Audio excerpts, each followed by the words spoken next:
Okay, I would have to say I'm impressed how many people brought writing instruments. We'll talk about writing instruments later this morning, but I'll talk about why that's kind of impressive in just a minute.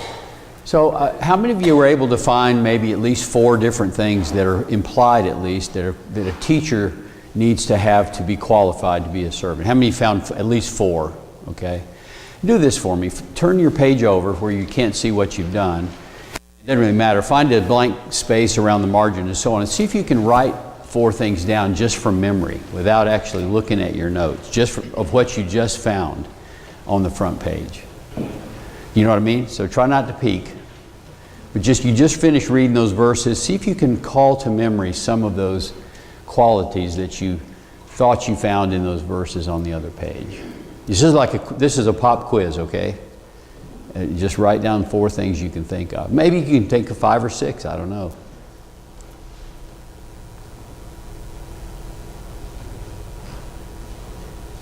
You can abbreviate to make it faster. Okay, that's good enough. How many of you could remember at least 2 without working very hard, just in that very short period of time? Most everybody maybe. Maybe you remembered all 4, or maybe more than 4, and so on. So here's a simple question.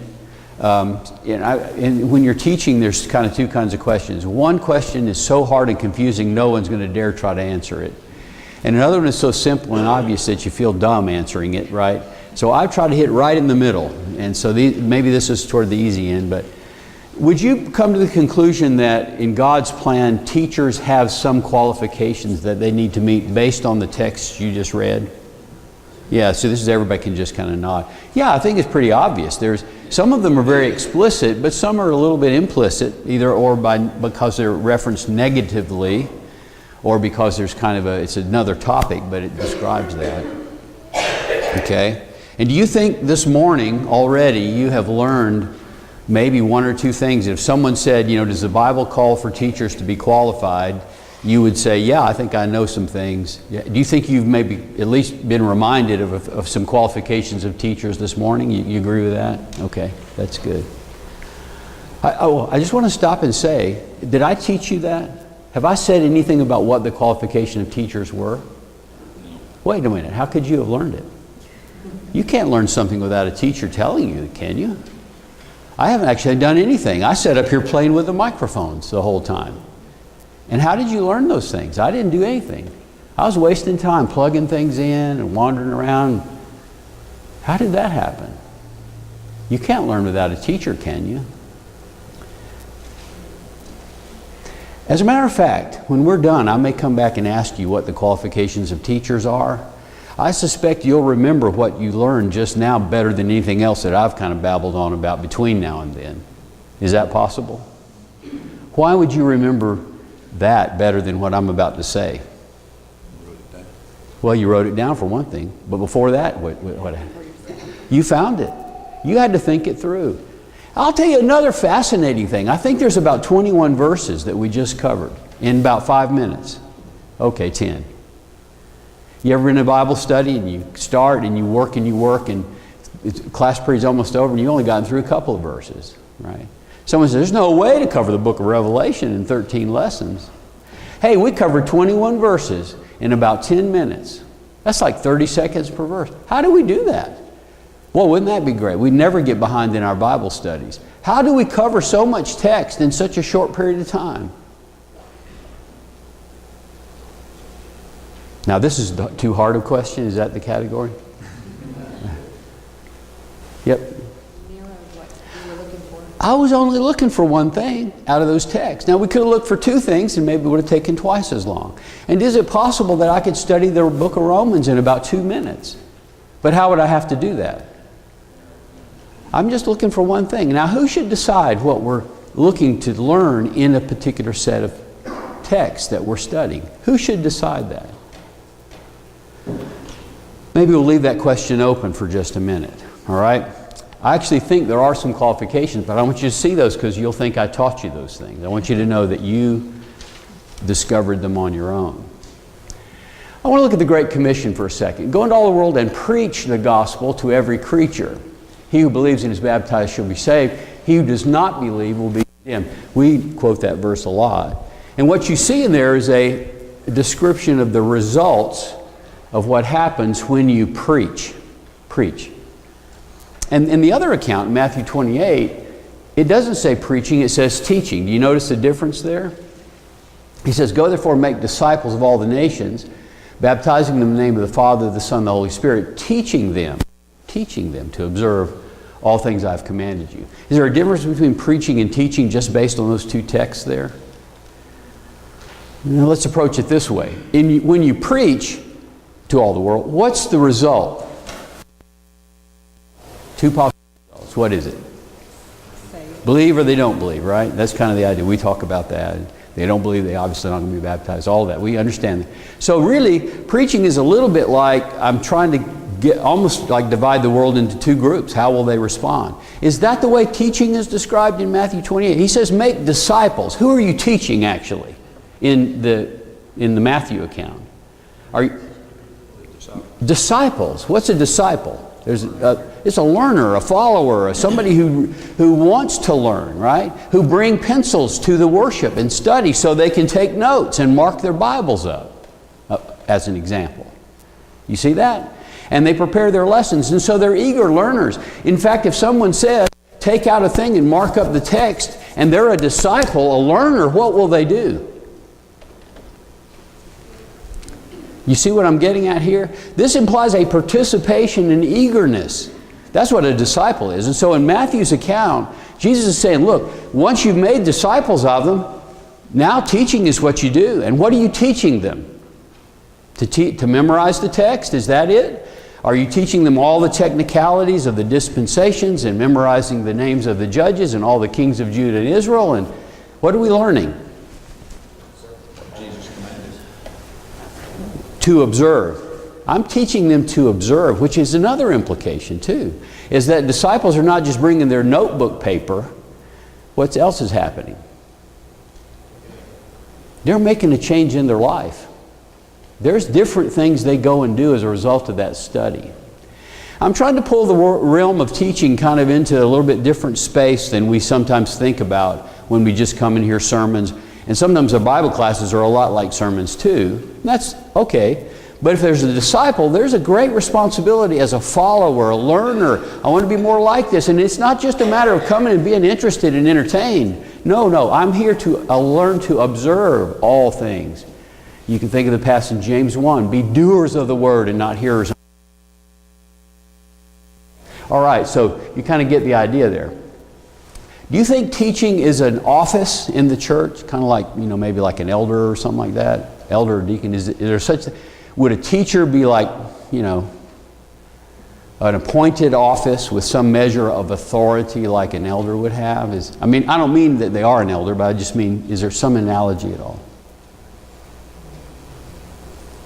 I know this is in the hard side of things, or this is in the risky side, because it's yes or no, but boy, it could be yes or it could be no. Yeah. Yes, I think there is, because there in the Scripture it says those who teach are more accountable for those things that they're teaching. In fact, James chapter 3 verse 1, I think that's what you're referring to, isn't it? Be not many of you teachers. That suggests that, I guess we all teach by example. I'm not talking about that. But it suggests there's a select group. Well, I wonder, would they have any qualifications? Well, we just covered that. I didn't cover it, but you learned it. Okay, so they have qualifications. Not many people might want to be teachers. There's a greater accountability because they might make a mistake in teaching others. Are there any lists of gifts to the church that list, apostles and prophets and evangelists and pastors and... We learned that yesterday, and you already knew it, of course, but evangelists, pastors, and teachers. That's a gift. That's a position to the church. In fact, there's some instructions about women not being in a teaching role. Does that mean they can't teach their children? Of course not. It has to do with the position, some measure of authority. If the teacher is an office with qualifications listed as a gift to the church, I think I can put some of these up here. 1 Timothy 1 says they desire to be teachers, but they don't know what they're talking about. James 3 we talked about. Acts 13, interesting. There were in the church in Antioch, Acts 13, teachers, among other things. In fact, Barnabas went off to Tarsus or somewhere to recruit another man, come be a teacher down there. Who was that?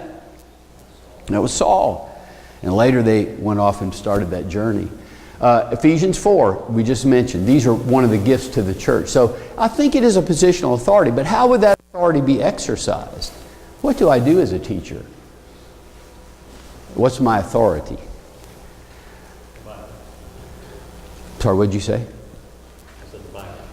Okay, of course I teach the Bible, and whatever it says I do. But I mean, as far as, I know what we talked about elders some yesterday, right? They watch in behalf of our souls. They make the decisions collectively. For example, needy will have their goods distributed. How would a teacher exercise authority in that position?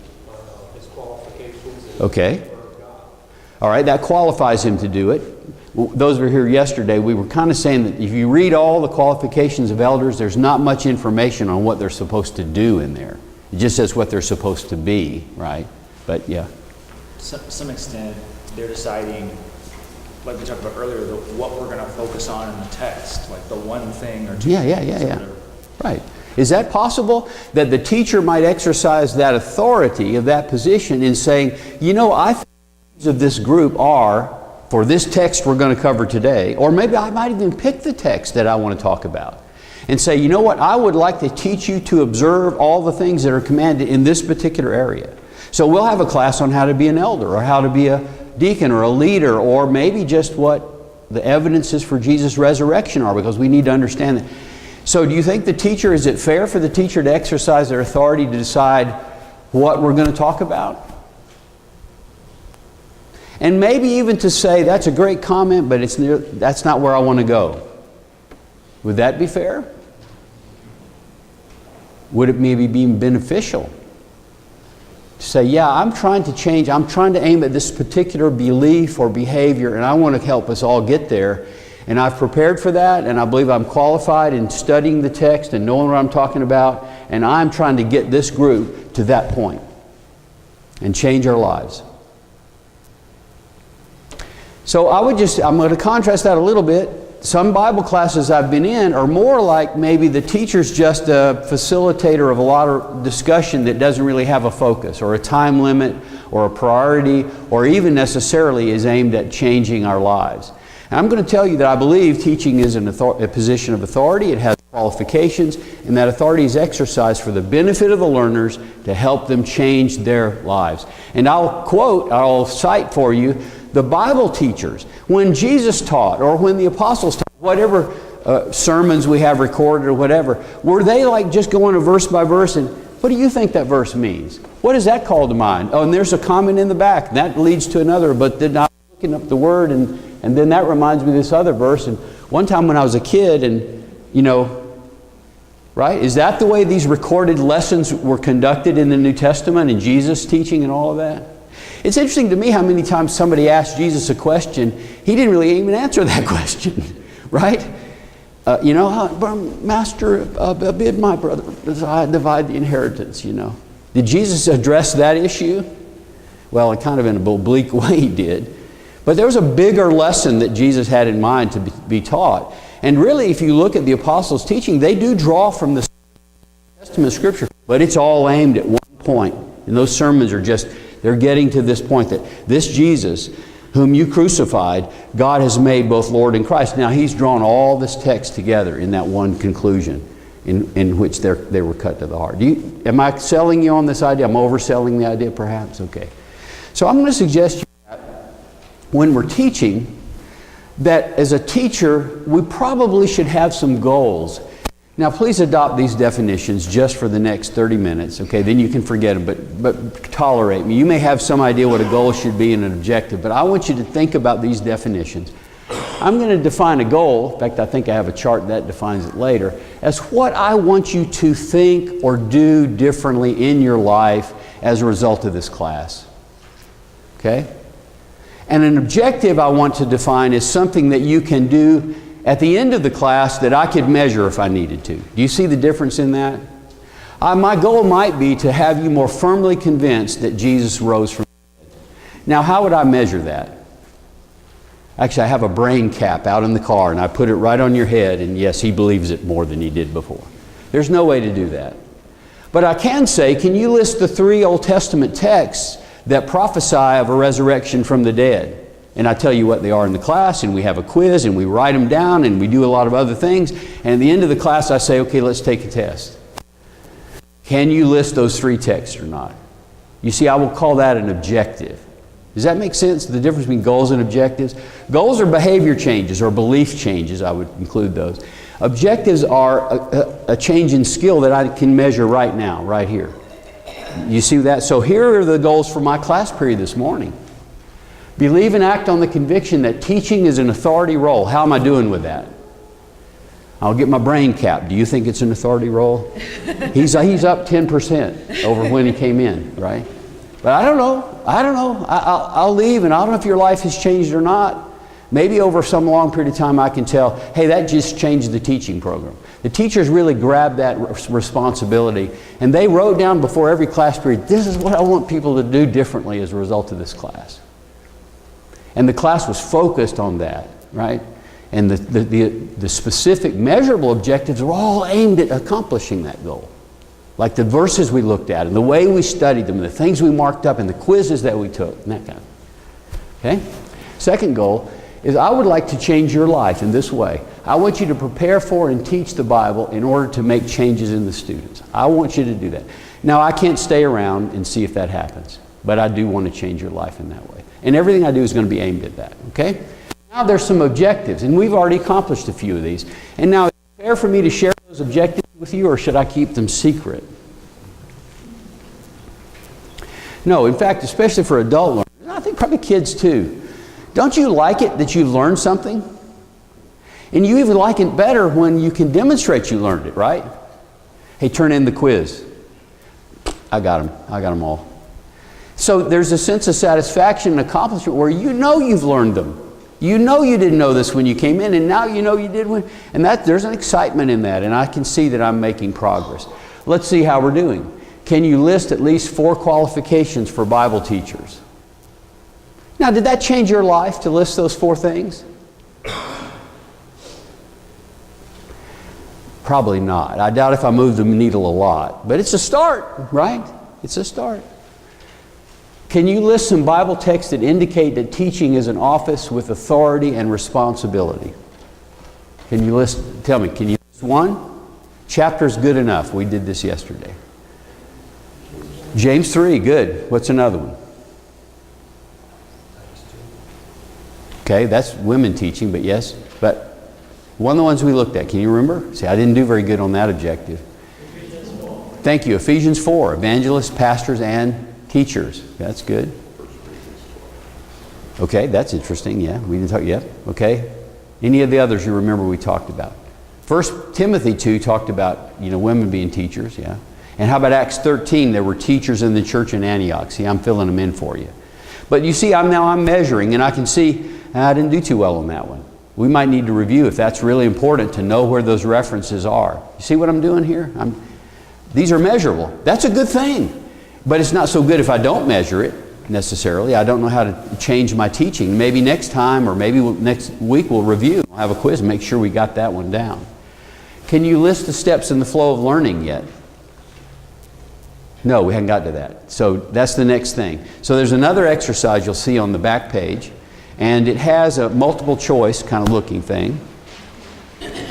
That is, it's called the flow of learning, number 1. And again, we're going to work quietly, and you can work with your neighbor. And I'd like you to fill in, all you got to do is put A through F in order, right? Just put them in order of how just generally, typically, maybe theoretically, I don't know, this kind of learning and change occurs. So try to work your way through that. They're not in order now. You know what I mean? Just put a 1 by the thing that probably comes first, and then a 2 by the next thing, and a 3, and so on.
I don't hear anybody talking, and that's okay, I guess, but some of these are tricky. You might want to compare your answer to somebody next to you, especially if they're maybe an educator or something.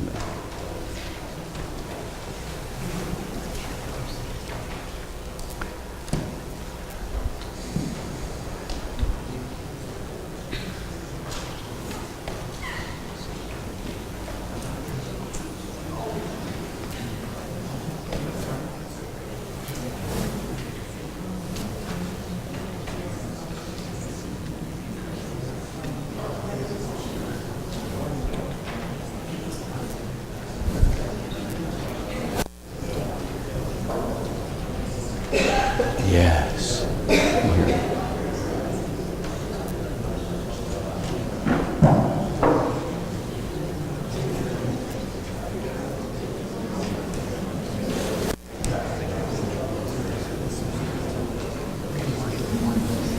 Yeah. It's okay. It's okay. It's good. I needed to turn the mic on.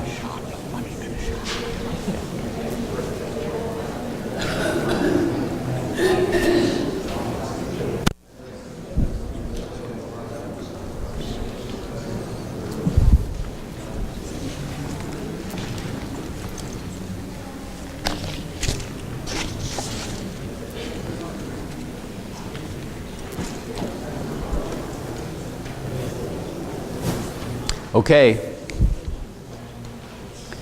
How'd you do?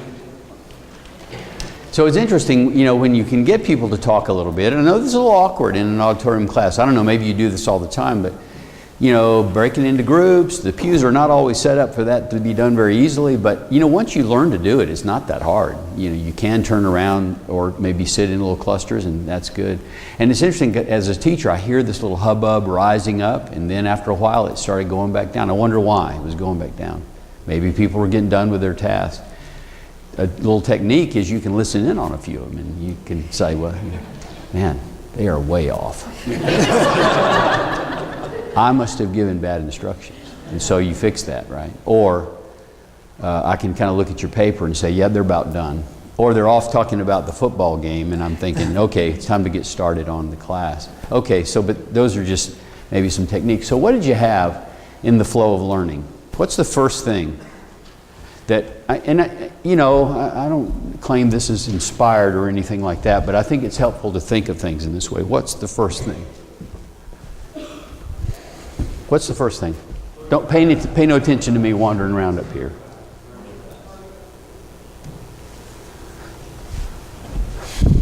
Sorry.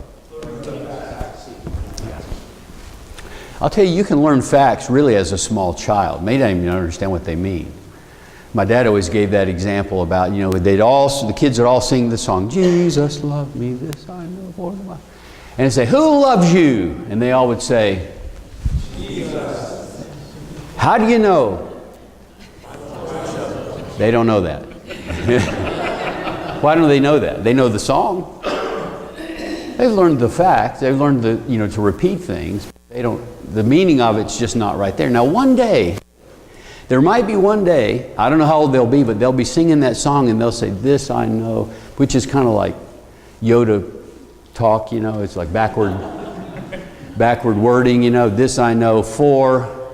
Oh, yeah, right. I get it. You see what I mean? So, but the information is in there, but we haven't quite, put it in place yet. So yes, that's good. What's the next thing?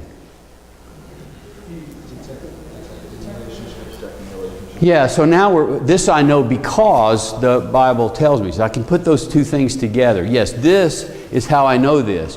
Or this, whenever I do this, this happens. When the children of Israel did this punishment occurred to them, right? This happened before that.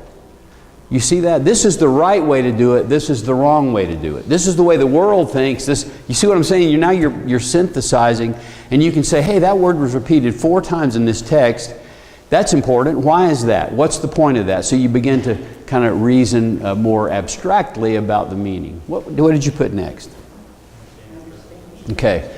There's some point where you say, I kind of get it now. I see that we're supposed to believe that Jesus loved us. And there's something important about that, and that's really the message of the Bible, tells me so, right? And so now I'm saying, that is a truth that bears really maybe even some application in my life, but I'm not there yet. Okay, what's the next thing? Yeah, I say, you know what? I had that lesson on personal work. I got it. I know the verses that he referred to, right? I even can kind of repeat the principles that he applied there. And you know what? I probably should make some changes in my life. Have you made changes in your life yet? You've made a resolve of heart perhaps, but there's really not any evidence that that's happened yet. You see the difference there? I think you could almost see in Jesus' teaching and some of the others, he could get them to almost be convinced that they ought to do something, but it just wasn't there. For whatever pressure, they were afraid of the Pharisees. I don't really know, but they understood what they were supposed to do. The rich young ruler comes to mind, right? Do you think he understood what Jesus told him to do? Oh yeah, I understand what he said. Can't do it, right? I have not done that. What's the next thing? Pardon? Okay. That's good. Sometimes there's a little confusion in the last two, but I've tried to word them so it's not that ambiguous. But is that always easy to do, making a change in your life? Does it happen fast sometimes?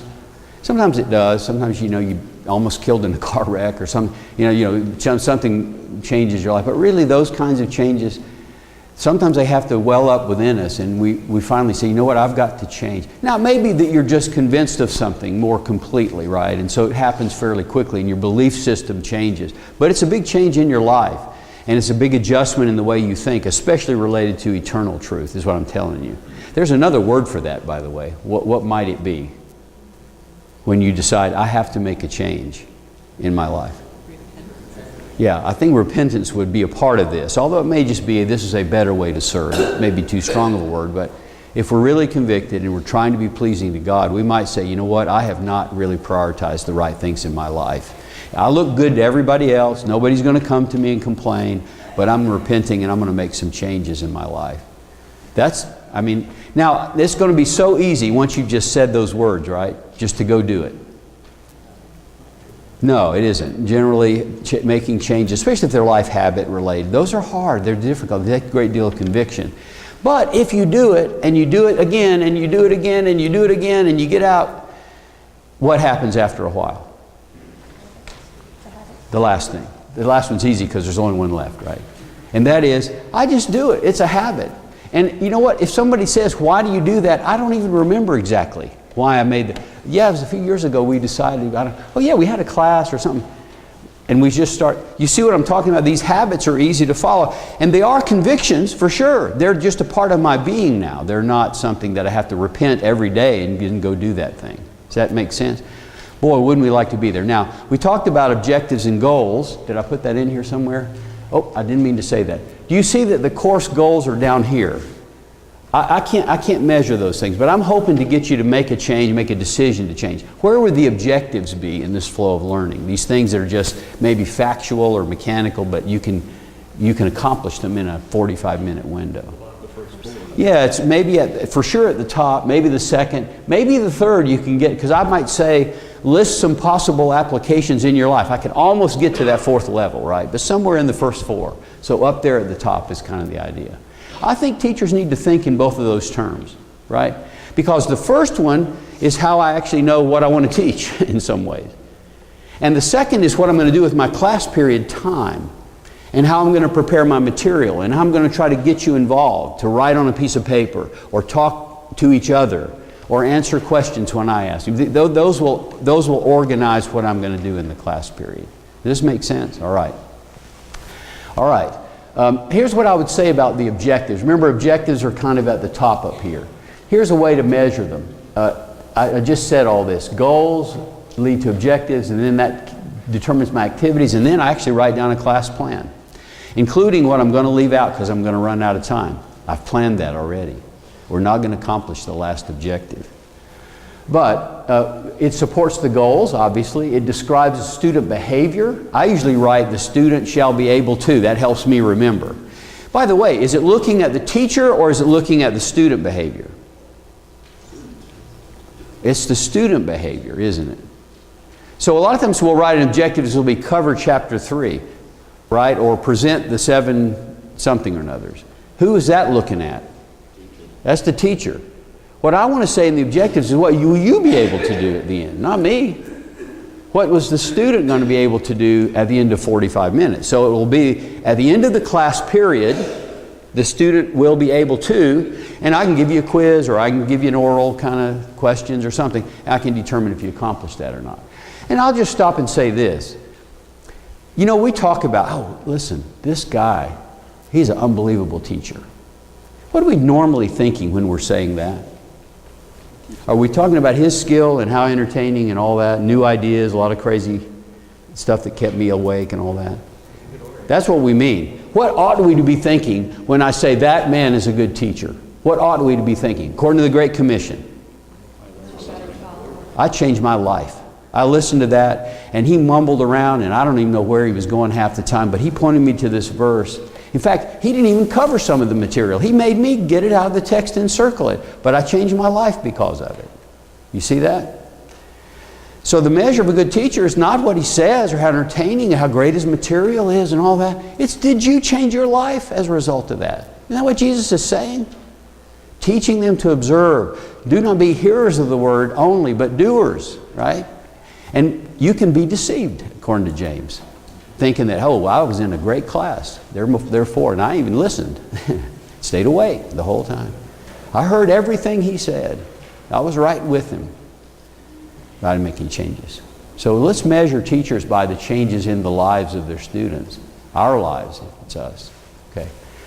It represents change. I'm sorry, wrong kind of change. Here I'm saying if you already knew the 4 or 5 qualifications of teachers before you came in, and you know the key texts that illustrate that teaching is a position of somewhat of authority, if you already knew that when you came in, I didn't really teach anything. But I'd like to see maybe some progress, so I need to know where you are at the beginning, and it fits within the available time constraints. So again, here are our objectives. Can you do this one now? List the steps in the flow of learning. Think you can do that? Could you do it a minute ago? Maybe you could have guessed at it, but you know, you couldn't list my flow of learning. So anyway, that's a difference, right? The ones I made up. So then, can you explain the difference between a goal and an objective? Could you do that if I gave you a quiz or asked you a question?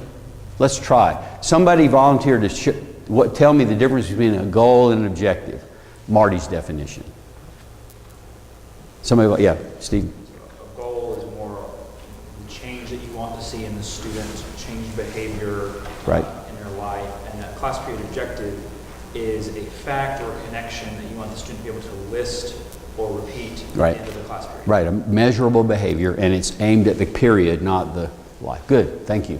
So, there you go. Those are my formal definitions. What the teacher wants the student to think or do differently. Hard to measure. Objectives are accomplished during the class period. So let's practice. Can you recognize these? Is this a good or bad objective? Cover the 2nd chapter of 2 Timothy. Okay, why? It's for the teacher. It's teacher activity, not student activity, right? List the 3 images of service in 2 Timothy 2. And it will help you to say this in front. At the end of the class period, the student will be able to, and then read it. List the 3 images of service in 2 Timothy 2. Right? Is that a good objective? Yeah, I think I could give you a quiz on that. Right? If I cover it. Take a test on the kings of Judah. Now that's student activity, isn't it? Well, they take the test, but is it really describing a change in learning? No, I'm just saying, no, you just did this during the class. Similar to saying you sat in the pew during the class. Yeah, that's student activity, but that's not really a learning thing.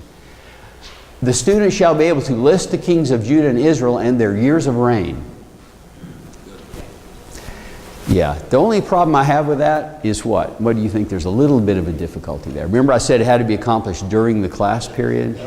Now, unless you had lots of homework and memorization before the class, that probably would be a little bit aggressive, let's say, to get that done in one single class period. Define Gnosticism. At the end of the class period, the student shall be able to define Gnosticism. Yeah. Is that the same as saying understand all the implications of Gnosticism? In fact, I worry into the objectives. Why is that? I can't measure it, right? But I can make you regurgitate Gnosticism, like Jesus loves me, this I know for the Bible tells me so. And maybe one day it'll make some more sense, right?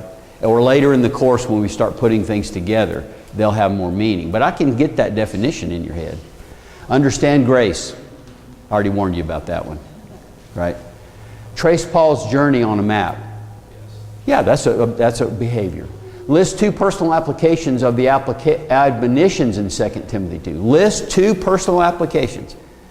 Now, have I put make those personal applications? No, but you should be able to say what they are, right? You can list them. And is that kind of ooching our way toward making a change in life? You see how we would do that? Okay. List parallels between 2 Timothy and Titus. Yeah, that's good. Maybe the ones I bring to the... Be less fearful and more evangelistic. I'm sorry. I wish that is a good goal, don't you think? We're going to study this a lot, and we're going to start working on that, yeah. List 3 reasons that Christians should not be anxious. Yeah. And now that might help you when you think about those 3 to be less fearful and more evangelistic, right? Be on the way to that. Okay. So I have 5 minutes? Yes. So here's the difficulty in some ways, and maybe this may be annoying you a little bit. You say, well, wait a minute. We study the Bible. And you know what? We're going to study texts. We're going to take the book of Romans and we're going to study Romans. Now, Marty, you just picked the verses you wanted to put on the front side of the sheet, and that because they had to do with teaching. But that's not always the way our classes are organized, is it? We say, you know what? We are studying 2 Timothy chapter 2. That is the plan. And is that a good thing to go through the Bible and kind of think, yeah, we've seen every book and we need to know what's in there and we need to make sure we don't miss teaching that we hadn't really even thought about before. But we need to go through it. There's a value in that, don't you think? So I'm a teacher, I have some authority, and I'm going to exercise that by focusing our attention on whatever it is that I think is the most important needed life changes. How do I reconcile that goal? Sorry, it's over here. Right? How do I reconcile that goal, what I want the disciple to do or think differently, with the fact that I have a text here? And by the way, it probably wasn't even written to us. Written to us, maybe for us, but not to us. It might not even be an issue that we are currently wrestling with or other things like that, but there it is. It's in the inspired, all Scripture is inspired of God, right? And so how do you do it? So I'm going to suggest a way of thinking about this. The first thing I think you do as a teacher, and I'm skipping a little bit, this is a little bit about the sequence, but I say, what is in this text? I think I need to understand everything, if I can, so I may study a whole lot. Am I going to present everything I've studied? No, in fact, I'm actually, so the first thing I'm going to do is, do I even understand all the stuff that's in here? I confess, I don't understand a lot of stuff that's in text that I actually teach sometimes, right? I don't actually cover what I don't understand, but okay. So that's the first filter. The second is, this is a 3rd grade class. There are some things they can't really grasp at the moment, right? They just can't. Second, they don't have a spiritual need in this area, but they do in this other area, and it's right there in the text, and boy, that's dead on. That's a real important change that we all need to make, and it's analogous to those original readers and writers, etc., etc. Second, I only have 45 minutes. So I may have to pick in that group and say I can only cover 3 of the 79 things I thought of that would be applicable to us.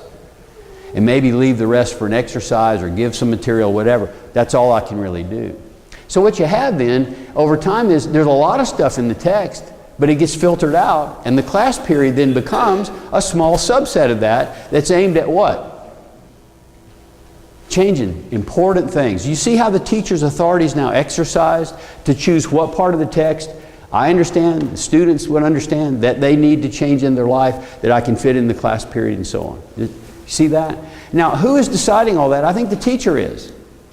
And I'll just tell you, there's more information that the teacher needs. Would the teacher need to know about where the students are in their life? And what their needs are and who they are and all of that? I think so. It may be somewhat related to or built on the relationship that the teacher has with the students. These are topics they need to talk about, but I'm just not the right one to talk to them about it. Maybe. Could be even that. But I'm just telling you that the relationship with the students and the knowledge of the students is a key part of this. In some ways, I think you're reasoning from both ends to the middle. Who are these students and what do they need? And what am I supposed to cover? And you kind of work both of those together to say, okay, this is what I'm going to do. It's not really left to right like this. I think you're trying to work both ends to the middle. Okay? Does this make sense? I think And now, what am I going to do in the class period as activities?